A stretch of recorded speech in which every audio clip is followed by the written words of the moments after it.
kusabahi na kukaribisha kukwambia karibu katika stories za masawa wa kitambo. Lakini leo hii tuna mengi mazuri ambayo tunakuletea. Kubwa zaidi kutufuatilia katika website yetu ya www.wabantuonline.co.tz, lakini pia katika mitandao ya kijamii Facebook, Instagram, Twitter, andika tu Wabantu Online unaweza ukatupata pale. Mimi ni nahodha wako Mbotukaji Ali Doni, na nyuma ya kamera pale si mwingine ni Chuchu Msham. Kwa pamoja tunakwambia karibu tuwe wote. So dakta kabisa. Upo vizuri? Niko vizuri, ndo zangu nimekuwa vizuri ndo zangu. Tunasema Sa Nature Kibla. Ni nani huyu labda? Huyo ni mseto wa vina, mzee wa mapokopoko na manjali sasa Global Cycle. Yeah. Juma Nature, wewe ni msanii wa muda mrefu sana hapa nchini Tanzania, lakini pia ni msanii ambaye umepata umaarufu ndani ya nchi na hata nje ya nchi.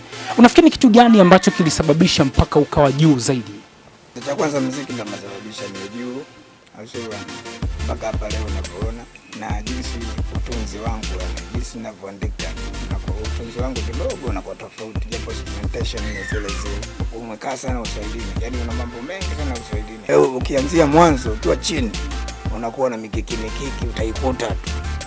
Unaona, ile ndio inakufundisha wewe kwa komando katika muziki. Nyinyi ni waanzilishi, tunaweza tukasema waanzilishi ambao mmeufanya muziki wa Bongo Flava kuwa ni muziki wa biashara. Sasa hivi muziki unauonaje, muziki wa Bongo Flava? Muziki sasa hivi umekuwa, nimeshangaa kitu kimoja hivi.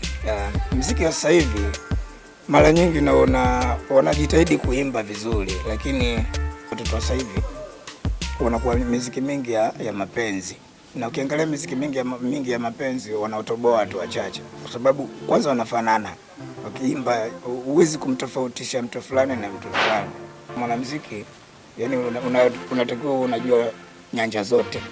So mimi nadhani kwa upande wangu mimi nahisi niko tofauti, lakini kwa kadri siku zinazozidi kwenda unasoma muziki upoje. Kwa hiyo muziki uko unabadilika kwa sababu una uwezo wa kuimba, rap, kufanya chochote katika muziki. Sasa wewe unaona mpaka sasa hivi kuna mgambo, kuna jinsi kijana, madili, tabia, alafu zina utofauti wa instrumentation. Sasa watu wataki kubadilisha midundo. Watu sasa hivi wamekalia sana Nigeria. Sasa Nigeria wao ile ni career yao kivyao. Sasa tunatakiwa sasa hivi kwa muziki wa Bongo badilike, tupate midundo ya kibongo nayo. Alafu tunachanganya na zile, kwa sababu Afrika, kuzungumza Afrika ina maana na mimi na wewe na yule inawahusu. Hivyo. Bono umehalisi bado ipo au ushapotea? Ipo temke halisi ipo, lakini kwa sasa hivi unaona kimya. Mzigo umewekwa kwenye kabati. Ina maana ikishatoka imetoka mazima. Inakuwaje twalo? Imenasia.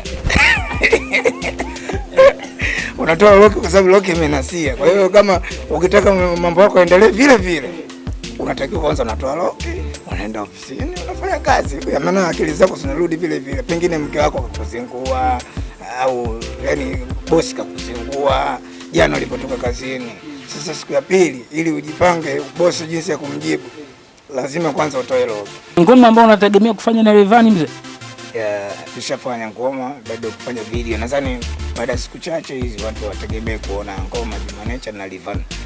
Bonge ya dude. Sio la nchi. Yeah.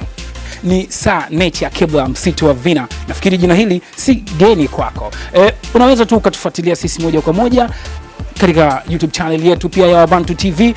Unaweza kusubscribe pale, ukalike na kushare ili kuweza kujua kwamba Nature kitu gani amezungumza. Wewe ni msanii mmoja maarufu sana na ni msanii ambaye una ushawishi mkubwa nchini Tanzania na hata eneo lako hili unaloishi. Kuna baadhi ya wasanii wenzako kama Professor J wamejiingiza katika mambo ya siasa. Wewe kwa upande wako unaionaje hii siasa? Unafikiria na wewe kujiingiza katika siasa mzee? Of course mimi kitu kimoja, kitu ambacho simtokipenda gombania staki, nitakuwa fake. Sawa, kwa sababu mimi nafanya muziki ninavyofanya niko na raia. Sawa, muda wote naimbia raia wanajua mapungufu yangu na mazuri yangu. Kwa hiyo kama ukijua mazuri, watakuja tu viongozi wenyewe wataniomba, bwana tunaomba hii sekta hii inafaa, kwa sababu unakaa sana na jamii. Wakijitokeza ukutia, of course vitu vingi vipo vinayozunguka jamii. Kwa maana hiyo mimi utembeaji wangu unanisaidia mambo mengi sana, kujua vitu vingi ambavyo naweza nikaandika au nikazungumza afu serikali ikajua, kuliko ni wale ambao wako ndani ya serikali afu wanashindwa kufanya. Je, wananchi wenyewe akiamua sasa kukuteua bwana Kibla, kaa pale sisi tutakupigia kula, utakuwa tayari? Dakika 0 tu. Yeah. Tuanze kampeni ya chini kwa chini. Bora ianze. Kamati ya ufundi unao? Kamati ya ufundi itakuja yenyewe directly.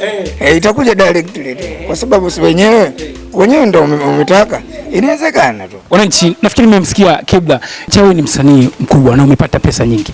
Lakini hata siku moja hatuje kuona kwamba zile pesa zako ambazo umezichukua unazitandaza kwenye mameza nini. Lakini sasa hivi imejitokeza kuna baadhi ya wasanii wakishapata fedha basi huwa wanazitandaza na kupiga nao mapicha. Hii kwa upande wako unaichukuliaje? Mimi najua taifa hili hapa la Mwalimu Nyerere ni vigumu sana kutandaza hela kwa sababu kwanza ni kufuru. Usitandaze hela kuonesha watu hivi wakati hela ziko kwenye mabenki. Kila mmoja na siri yake. Mwisho siku watu wanaweza kuingilia kuvunjia kila kitu kwa sababu unapoteza usalama. Kwa sisi wa Afrika. Kwa Ulaya sawa. Ulaya wenyewe shazoea mambo hayo, kwao ni utamaduni wao. Sasa utamaduni wako tu sisi utakiwi kuchukua hela ukazitambaza. Tunaweza kusema ule ni ushamba. Mimi naona ni mambo ya ajabu. Kwa sababu sio issue. Sasa mwenzako huko yuko Muhimbili kwa tamia hana. Alafu wewe unaenda kutandaza hela, unaziweka hapa nini hapa na ile sio.